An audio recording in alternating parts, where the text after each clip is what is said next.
America's back. And so I introduce to you the 47th President of the United States, President Donald J. Trump.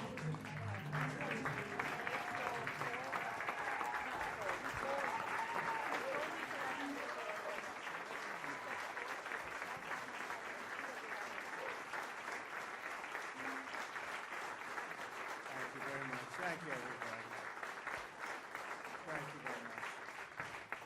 And it looks like they have a speech out here for me. Ooh, that's so much easier. Let me start reading. Look, that's all I need to do is read you a speech. Oh, look, welcome to Mar-a-Lago. Congratulations.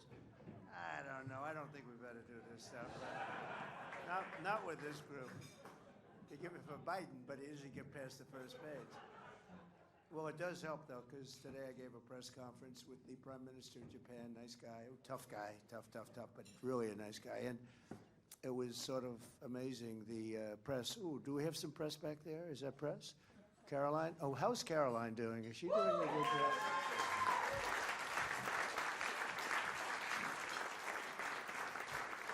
She is doing a great job. Good. Well, for the press, for the media, I just want to tell you that these are senators, and some of funders are outside. They didn't get in, actually, which is amazing what happens when you win. You forget them, isn't it terrible? But now we have some great funders, and they were upstairs, and they're having a meeting of their own.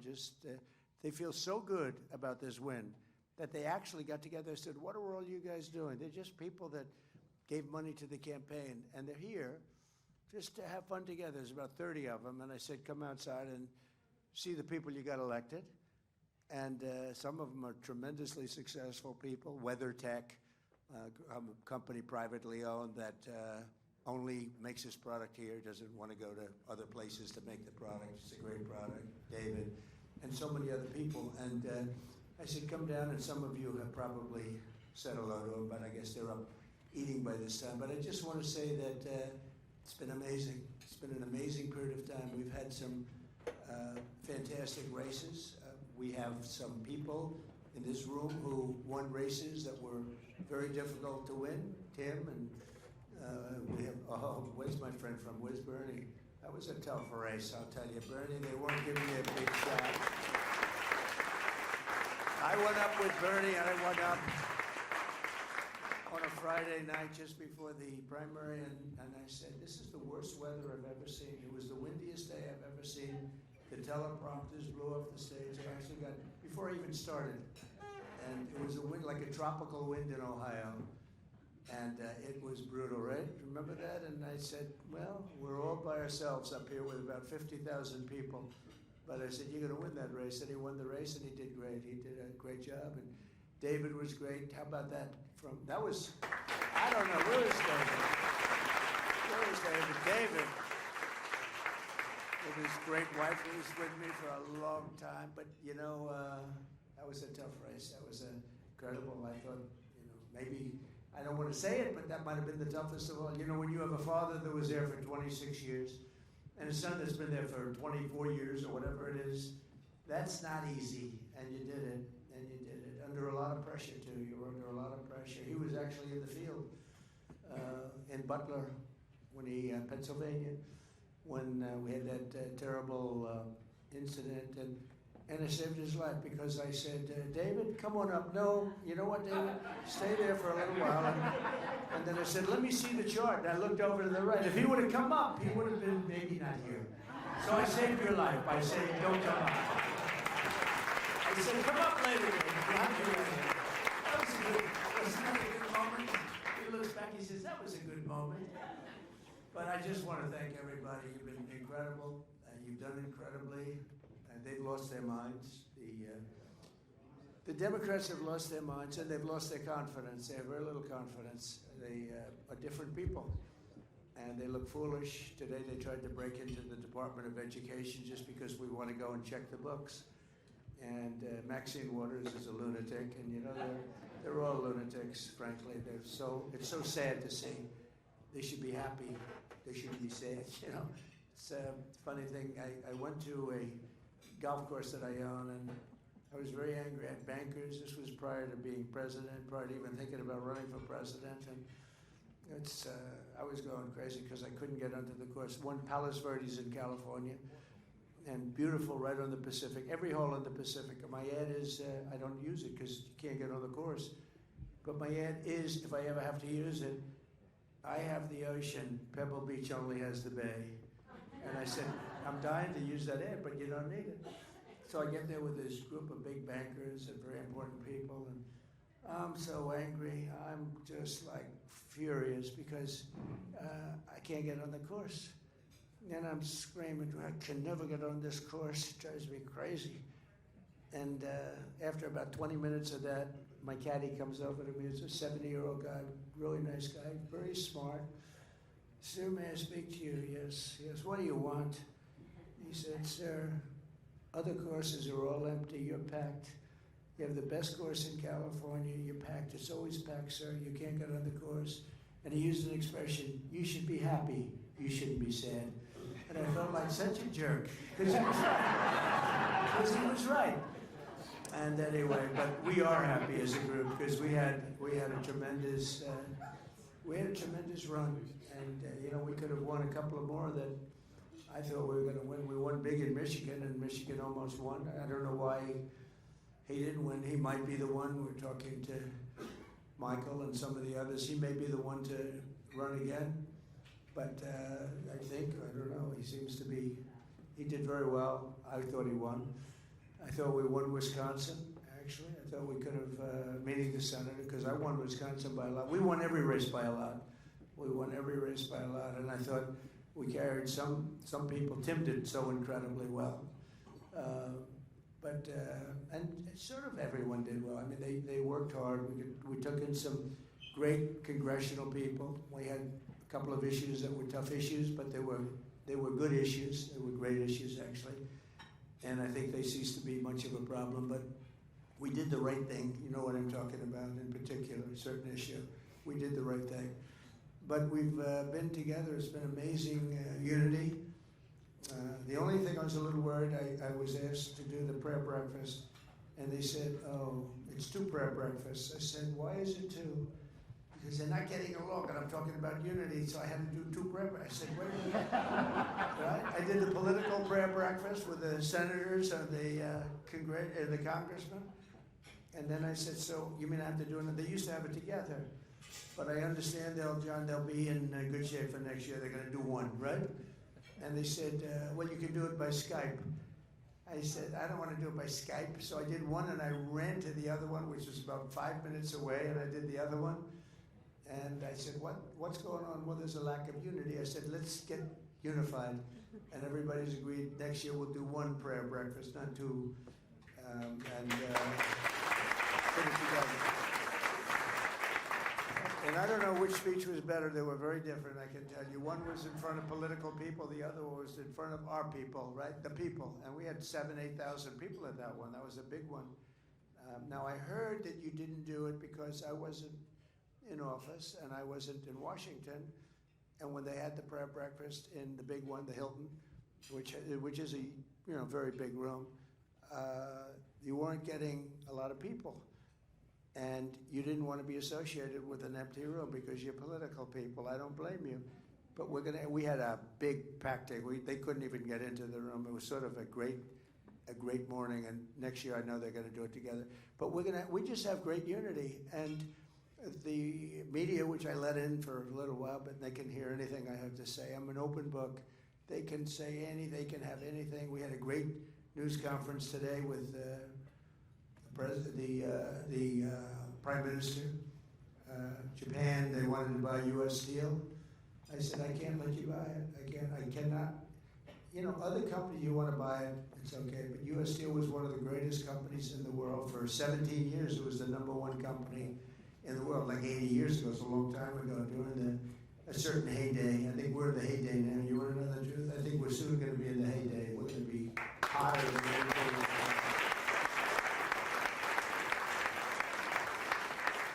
And I told them 2 weeks ago, they came in to see me, the people from U.S. Steel, with some Japanese representatives, and I said, I can't let you have U.S. Steel. You cannot buy it. We love Japan. We're not allowed. I'm just not going to let you buy it. It's U.S. Steel. This is one of the great companies of the world. And you know, and that was real stuff. That was steel. That was guys with nice big arms there taking that steel and that building. Today we have Google and Facebook, and that's fine too. But it's a little bit different. And they become dear friends. You know, I say that. It's amazing how they become. They spent $500 million on lockboxes, and the last one they're sitting on the stage with me. That was a who's who of the world sitting on the stage. It's very different. The first one, I didn't have a lot of support, but I had a lot of people's support. But you know, we did great. Then we had the second one where we did much better. We got 10 or 12 million more votes, and we did phenomenally on the second one. But then we said, look, we did great, but a lot of bad things happened. Very terrible things. Terrible things. And look what happened to our country because of it. But then I said, we got to do it again, but we're going to make it too big to rig. And if anybody here thinks they didn't try, they tried like you wouldn't believe. But it was just too big to rig. They walked away. 9:02 in the evening, they knew it was over. There was nothing they could have done. And that's what we had. We had an election that was too big to rig.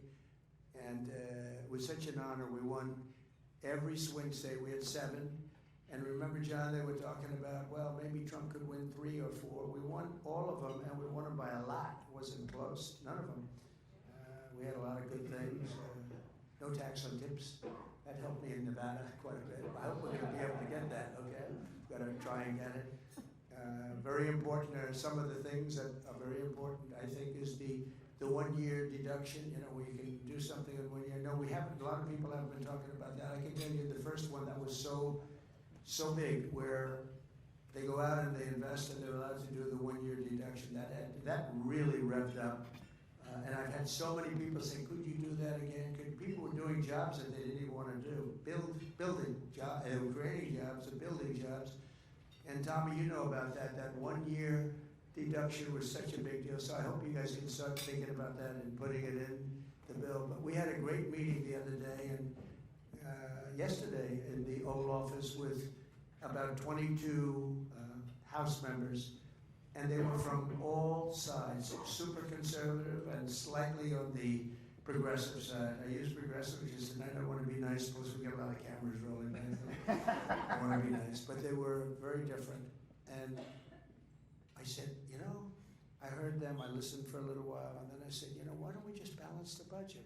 Why don't we cut certain things and balance the budget? Don't touch Social Security, don't touch Medicare, Medicaid, just leave them alone. Now, there are people that are illegally in there, because we have a lot of illegal immigrants that have found their way in, and we just can't do that. We just can't do it. But just let's see if we can balance the budget. And they started screaming and shouting, and within about an hour, it was amazing what they found $750 billion in the Green New Scam, and commonly referred to as the Green New Deal, conceived of and dedicated by a young lady who never studied the environment, who knows nothing about the environment, who was a semi-poor student, not a good student, who's not particularly smart, but has some magic. I actually said I watched her campaigning when she campaigned the first time in Queens, because Queens is my territory. I grew up in Queens. And she was running against a friend of yours, Joe, right? You know Joe. And Joe was going to be the next speaker, right? He was going to be the next speaker. It wasn't going to be Nancy Pelosi, who was probably one of the most dishonest people. And she became a rich person. She never was anything. She was a politician, and she's worth now $100 million, $125 million. How about the one where she sold her stock a couple of months ago in a company that announced everything? She had the company for years, and then she sold the stock, and the following day they announced it. That company's under major investigation, and the stock crashed. Nothing happens. Nothing happens. They're crooks. So she was running AOC. I say AOC +3, but she was running, and I watched her run, and I said, oh, she's pretty good. She's got a spark. And I called Joe, who I don't know too much. I said, are you running against her? Yeah. But are you not debating her? No, she's got no chance. And he's been in there for like 25, 26 years. Unlike Tim Scott, who absolutely destroys his opponents all the time. You really do too. By the way, he was the greatest surrogate. He was our greatest surrogate. I said to him, he was brutal. He was very nice. You know, when he ran, he was nice. For himself, he was nice. He was such a gentleman. But unfortunately, that doesn't get elected all the time.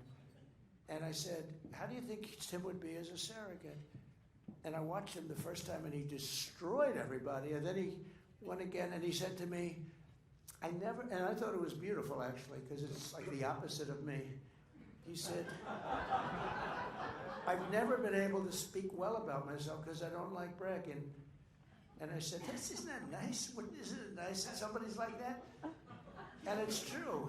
He was always a great campaigner, but it was a good campaign. But it wasn't a vicious, violent campaign, right? But for me, he was vicious and violent. You just destroyed people. So I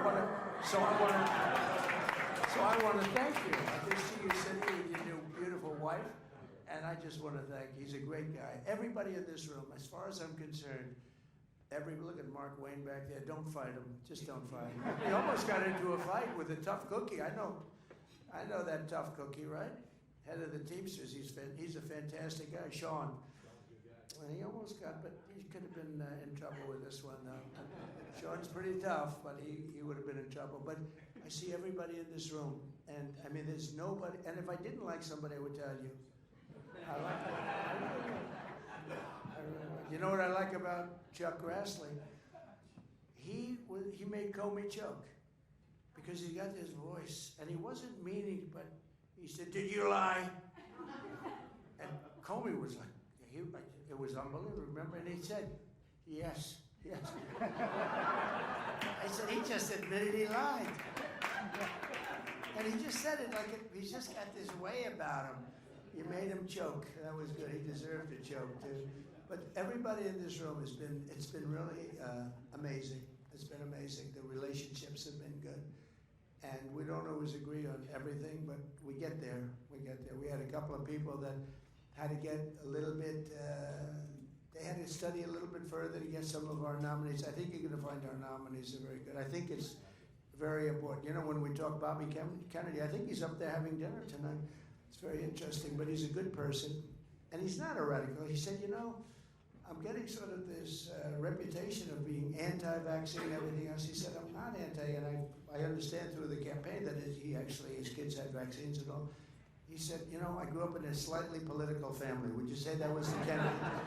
He said, I grew up in a political family. I mean, I'm not a crazy person. I'm very moderate in a certain way. And I never forgot that, and I think it's true. But I think we need somebody like this, and Dr. Oz working with him, because if you look at autism and you go back 20 years, I think it was like 1 in 10,000 children. But actually, I think the number is even higher than that. 1 in 10,000, 1 in 20,000 children had autism. And now it's 1 in 34. What's that all about? What's that all about? 1 in 34. And I think we really got to get to the bottom of it. I really believe we're going to figure the reason. And I don't know, maybe it's pesticides or maybe it's something, but we're going to figure the reason. We spend more money on food, on cleaning it, on spraying it, on doing all this stuff, and we're going to find out what it is. But I think we probably needed somebody that, you know, that's a little bit outside of the box, and he's also very popular outside of the party. I mean, if you look overall, I mean, very, very popular, and people gave him great support. But I just appreciate the people that got there. And it showed great unity. And if you didn't get there, the press, these same people that have the cameras rolling, they'd be saying, Trump has lost total control of the party. Now I have somebody who's, I think, fantastic, Elon. And Elon was a recluse. You know, he was a very reclusive person, but I know he's a brilliant guy. But he was reclusive, and I think we got him to be very unreclusive, right? I said, man, has he changed with the hat on? Did you see the hat yesterday? But he's a great guy, and he loves the country, and he's wanted to do this for a long time. If he could have done it himself, he would have done it himself. And, you know, he went into this group of people, and you see what they've been spending money on. The horrible USAID, the horrible things that they're spending money on. It's got to be kickbacks. You know, they send the money to the guy, he takes the money and he sends them back. Most of the money he keeps some for himself. In my opinion, I think that's because you can't send the money to this these groups of people. It's a terrible thing, and I think it's like that in others too. And I said, go to the next one. I'd like you to look at Department of Education.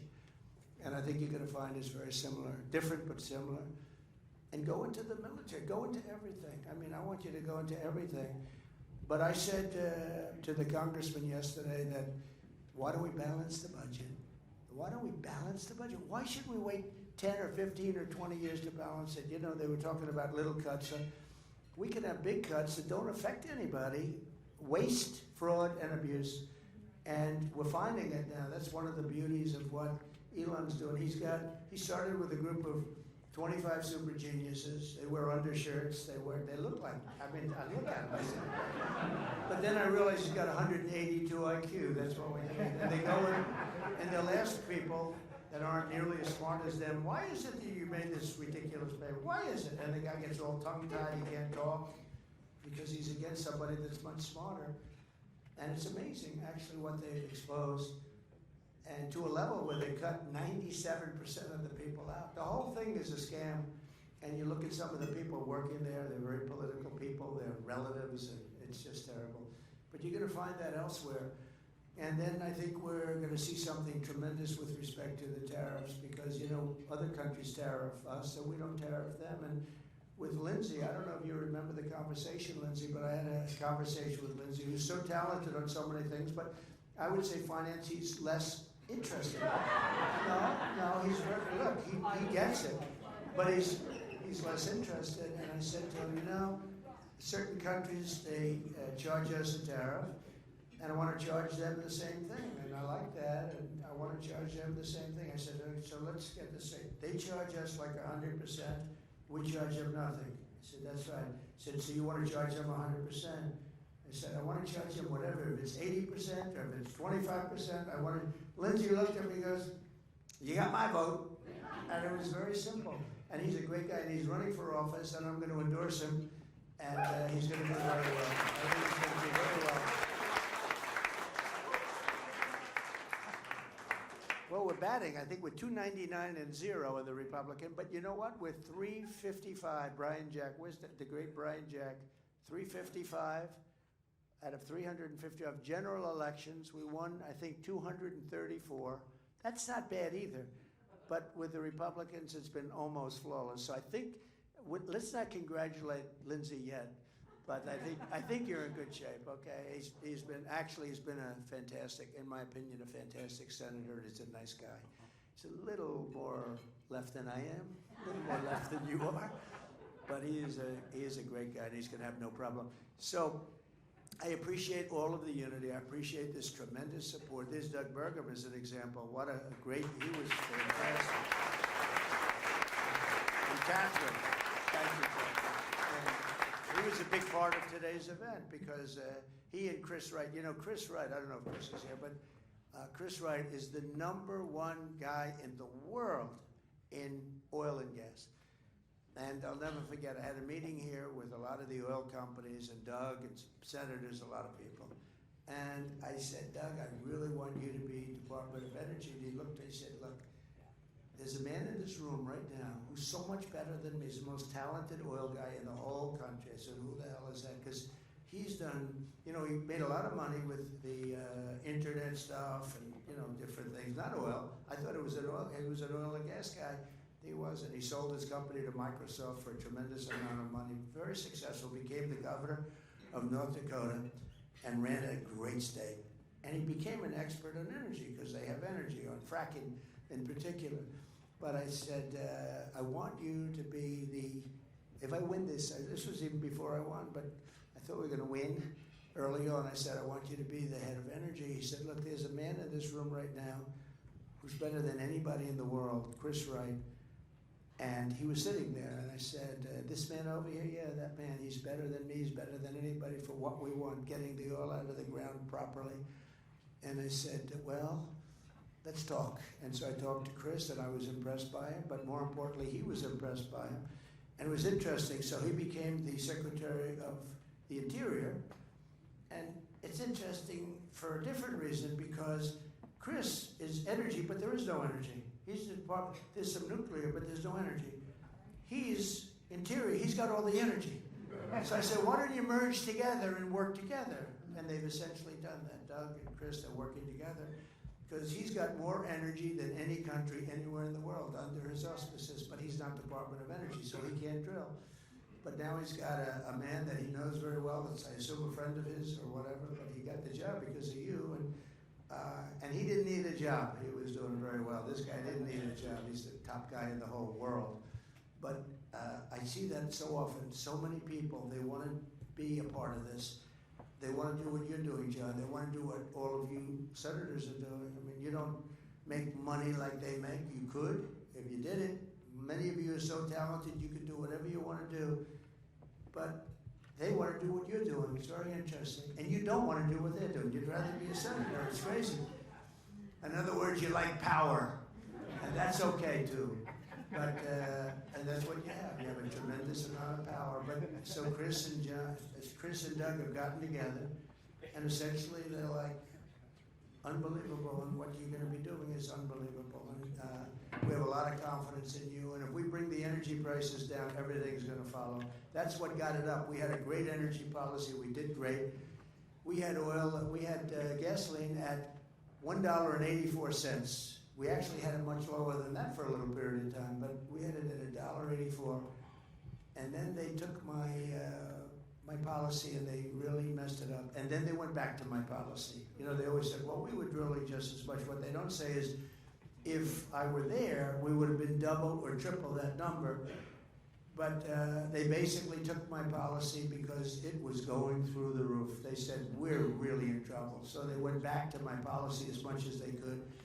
But not all the way back. And the energy is what caused us the problem. They went up at the beginning, if you remember, then they went back to try and bring it down. They had to harness that horse, but they went back and it went up, and it went up really dramatically, and that caused everything else to go up. And energy goes up, and energy, when it comes down, we're going to bring a lot of things. So we're counting on you guys to supply and demand to bring that cost of energy down. You bring that down, and everything else is going to follow. All of the cost of food. I hear so much about the word groceries. I used to use groceries a lot on the trail. A word, it's like sort of an old-fashioned word, groceries. But groceries is the word that's the most accurate word. And the price of groceries went through the roof. Bacon was levels like nobody's ever seen. You take a look at eggs today. I mean, the eggs are double, triple, quadruple. They're going through the roof. Now there's some problems that may, you know, a little outside problem with eggs maybe. But, you know, we inherited a mess. We inherited a country that's a mess. There was no reason to allow millions of criminals into our country, millions. People that were, I'd say 3 million, 4 million, 21 million people all told, but 3 million, 4 million criminals, many, many thousands and thousands of murderers, people that murdered people, killers, people that murdered 2 people, 3 people, and even 4 people from in jail, in solitary confinement. They let them out of jails from all over the country, but really from all over the world. Venezuela let out so many people. You know, their crime rate is down 78%. I can't believe they haven't allowed every single, some of these countries allowed every single prisoner, and they put them on buses and they bus them in, or they put them on planes, because these are countries also from Africa, from Asia, not just South America, a lot from South America, but not even the most. I mean, we have them coming from all over the world, and we're letting them in. They let them in from the Congo. For whatever reason, the Congo is prime territory to come into our southern border. They get them up to the border, and they let them in with the stupid open borders policy. So this would have never happened if the election were proper.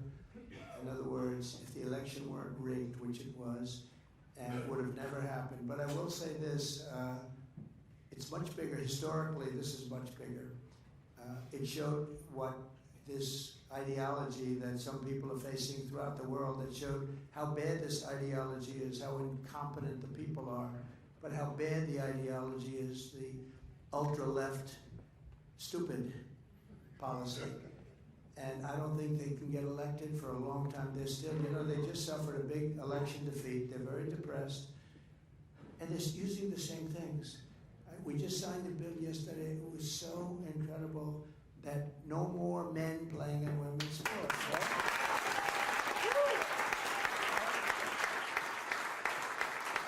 And stand up, big boy, stand up. How about this guy? Okay. Now I'm using him as, he was a great player. He played in the Jets for, 10 years? Ohio said, is he going to play in sports with his wife? Wouldn't that be lovely? She's the size of his leg, maybe somewhat smaller.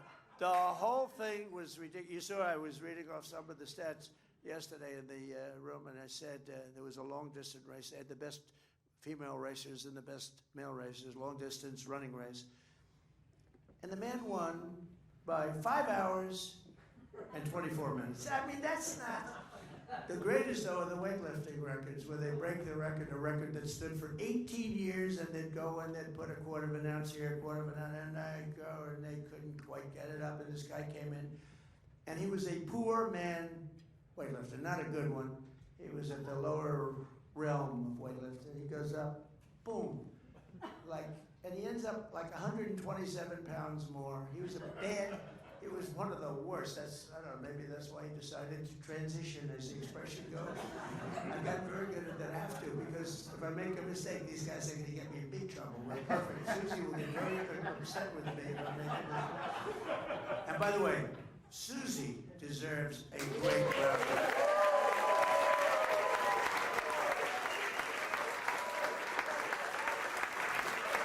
The Ice Maiden.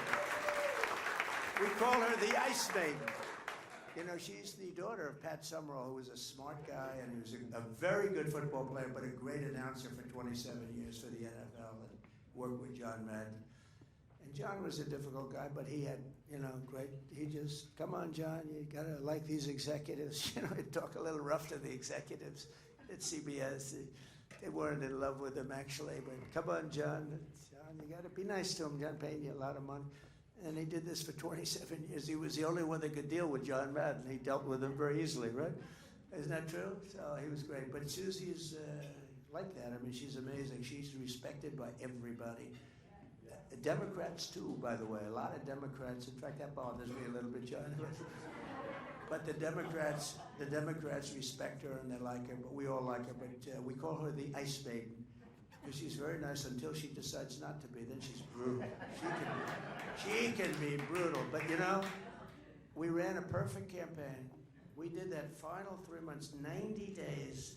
I didn't sleep. We did speeches every day. We did rallies. We did 3 or 4 rallies a day, and sometimes the last 3 days we did more rallies than anybody could believe. And they were packed. We went up to Milwaukee. We had 28,000 people in that beautiful new basketball arena. We used the basketball arenas, but they were way too small. We went to Madison Square Garden. We could have sold it out 10 times. The people went all the way back to Fifth Avenue and all the way down to the river, which is 5 blocks down. And I don't mean a line, I mean just massive crowds. The owner of the Garden, Jim, he told me he's never seen anything like that. And with all the big sporting events and championships and everything else, they never had anything like it. So I just want to thank everybody. It's been an amazing run. We did a good job for you, and you did a good job for me. And we have some incredible, talented new people in the party. And we're going to work with you. We've raised a lot of money that we're going to be using on midterms, and we've raised a lot of money. I did something that I don't think anyone's ever done before. I said, listen, we just won. And see, the good thing about not having done this so long, John, is that I come up with ideas that nobody else has thought of. Usually when you win, you let your people rest, your donors rest. And you let them rest for 2 or 3 years, and then you're going to run again. If it's a congressional race, you let them rest for at least a year, year and a half. So we won, and everybody was euphoric. Everybody, they were so happy. And I called up Meredith. Where's Meredith? I said, Meredith, where are you, Meredith? She's incredible, thank you. And I called up Meredith. I said, Meredith, this is the morning after the win. So everyone is so, I said, call the donors and ask if they'd like to make a major contribution.